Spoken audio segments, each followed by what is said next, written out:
Hello, Thrivers. Good morning. If you're here in the US, on my part of the country, I'm coming to you a little bit earlier today. Hope that you're doing fantastic and joining you with our Better Me, Better Marriage Challenge. We are already on day 9. We're also going to do a little bonus lesson, which is called Words to Erase.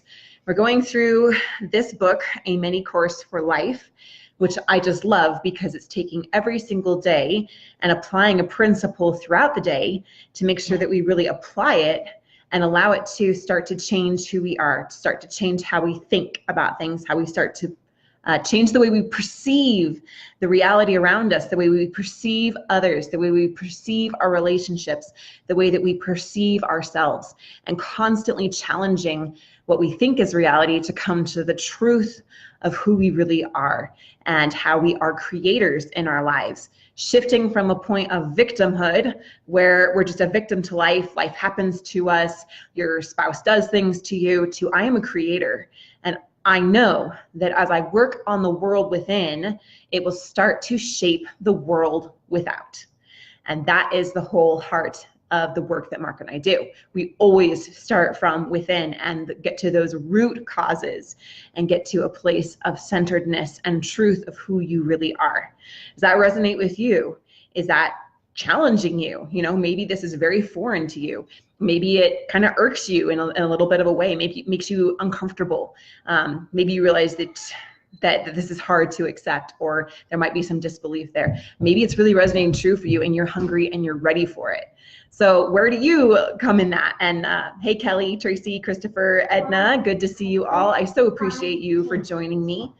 I'll help you in a minute with that. So how did you do with our challenge yesterday? Yesterday was that fear is not justified in any form. And I have taught this before, but when we have anxiety, when we have fear, it's that we are thinking of things. Sweetie, I'm talking to these people right now, so I will help you in a little while. Yeah, I've got my preschooler here. Say hi. So when we have anxiety, when we have that fear, it's because we're not centered in the present moment and we're not in accordance with the truth of who we really are. Typically, we spend most of our time worrying about the future and things that never really happen. One of my favorite mentors, Bob Proctor, talks about how 99% of the time, the things that we're worried about, they don't actually happen. And if it does happen, the thing that we're worried about or obsessed about, that 96% of the time, it's not as bad as we think it's going to be. So it's a little bit of madness, right, to be thinking that way. But I know I've been caught in that trap, and I'm sure you have too. So if you guys can hear and see me okay, let me know. I appreciate that. All right, so how did you do with that challenge yesterday? Are you learning to choose to have love instead of fear? Or are you still kind of in that cycle, but you're becoming maybe more aware? Just being really honest wherever you are is important, okay? Naomi, I will help you in a minute. Can you go downstairs, please? Yeah. Thank you. So this is my real life. Real life, love it. Love being here with my girls. I choose not to put them in daycare. I choose not to have a nanny or a sitter because I believe in being very present in their lives and that I am the one that wants to raise them. But when I'm live with you guys, you get to see my real raw life, and I just love them. They're all wonderful. All right, so let's go into words to erase. Hey, Jacqueline, good to see you.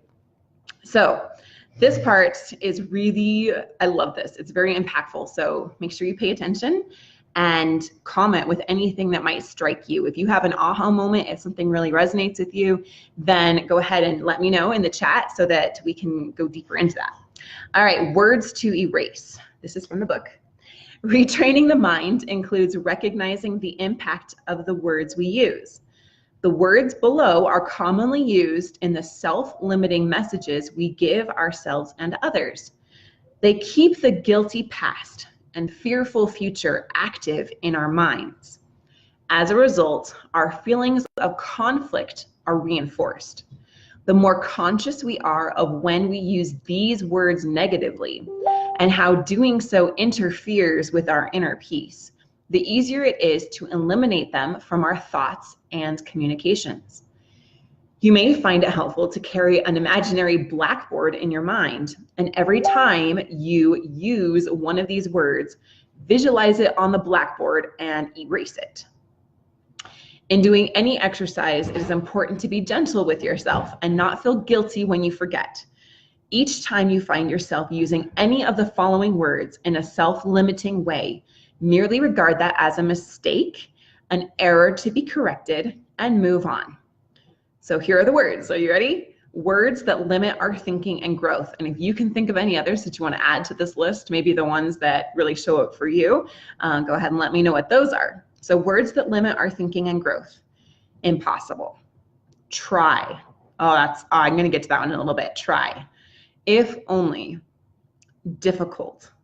Should. Oh, that's another good one. Can't. Limitation. But. I want to do this, but. Ought to. Doubt. Make sure I'm not missing any on the other page. Okay. So, did any other words come up for you? Impossible.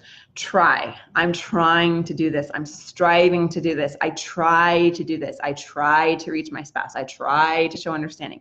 I try to do my morning formula. I try to exercise. I try to be healthy. Try. Puts us in a state of continually striving. So just for a minute, I want to illustrate this with an example. And that's a small shift in words and in intentions, but it makes a huge difference. So imagine that there are two people that are trying to quit smoking, okay? They're in the process of wanting to give up their smoking habit. And you happen to see both of them, and you maybe are a smoker in this situation, it's just an example, and you offer them a cigarette. And the one person says, no, I'm trying to quit. And you offer it to the other person, and they're like, no, I'm not a smoker. Do you see the subtle difference there? It's actually a profound difference in the intention and in the story that that person is telling themselves, right? So they're both trying to quit smoking. The one's like, no, I'm trying to quit smoking. And the other one's like, no, I'm not a smoker. All right, do you see that subtle difference? So when we shift from trying and striving to no, I already am that. I already am that. And we put ourselves that I am that. I am someone that shows unconditional love. I am someone who chooses love over fear. I am someone that shows up every day to be the best that I can be instead of I'm trying to be the best I can be, right? Do you guys, are you with me? Are you with me on that? And Jacqueline says, can't. I can't do that. It's too hard. I can't.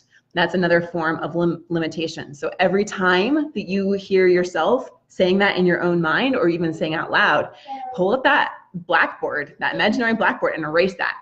And instead of saying can't, say how can I? How can I do that?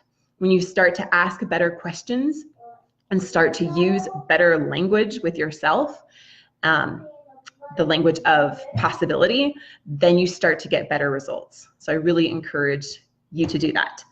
And then the whole thing of impossible.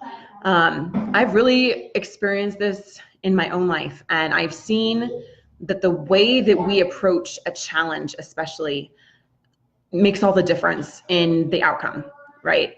So just for me, like I was told that I needed to abort my baby to save my life. And if I didn't, I was risking my life. I most likely would not make it. I, was risking my life to keep my child. And with that, I just knew, I was like, well, how can I? I know I'm going to keep her, so how can I?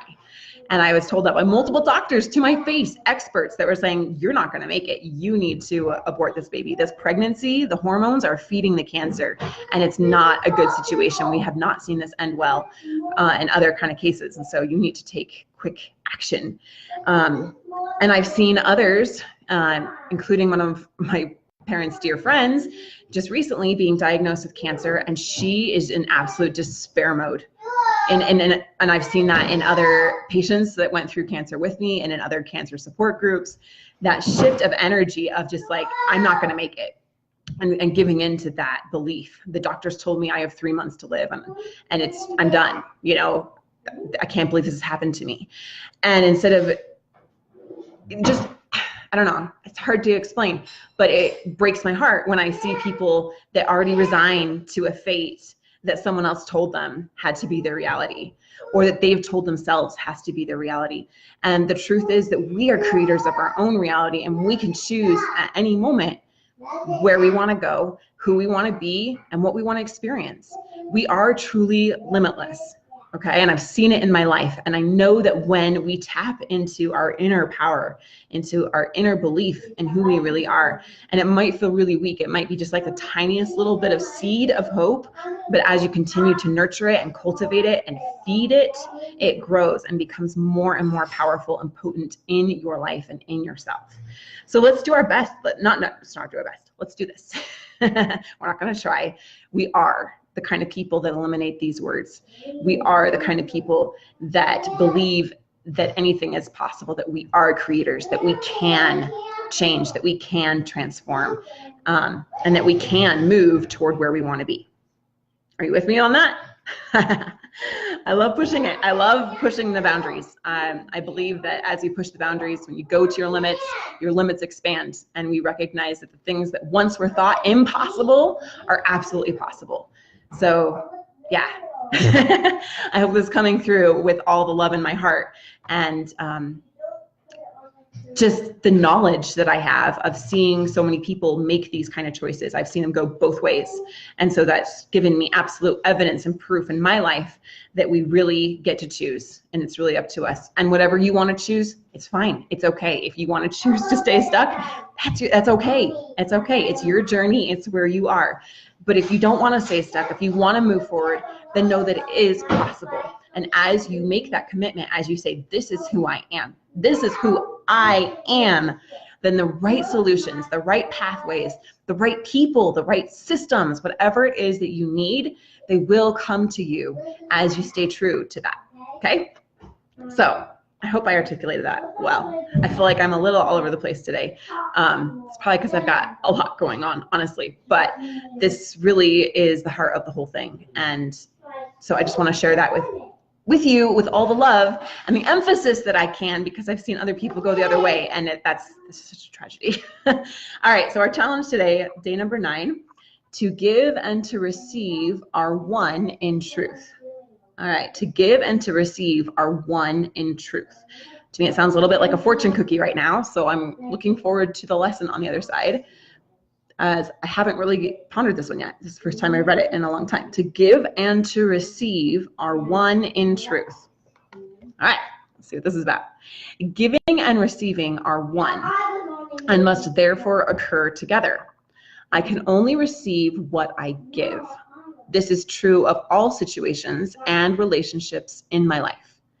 Since I want to receive peace and love throughout this day, I will say silently to everyone I meet, I offer you peace and love, and accept love and peace for myself.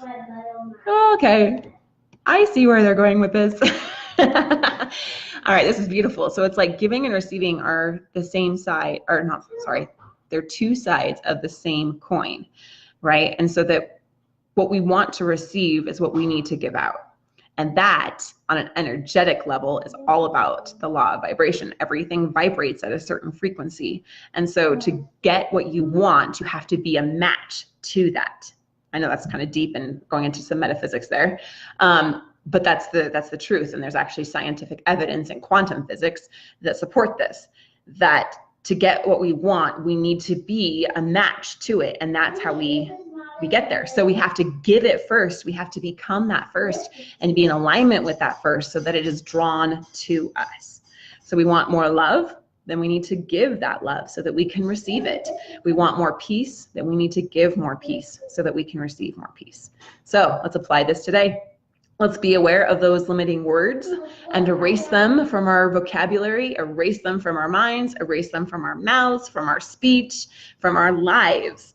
And let's move toward this idea that we give and receive, and that they're really one. All right? So let me know how you're doing on this challenge. Let's check in throughout the day and be accountable to this. And I know it's going to have a really profound impact for us today. I'm going to see you guys here in just a couple more hours for our training on fear and how fear is a teacher, which I think is going to really be, I know it's going to be incredible, because it's really transformed my life personally. So looking forward to see you in just a little bit for that, and we'll talk to you soon.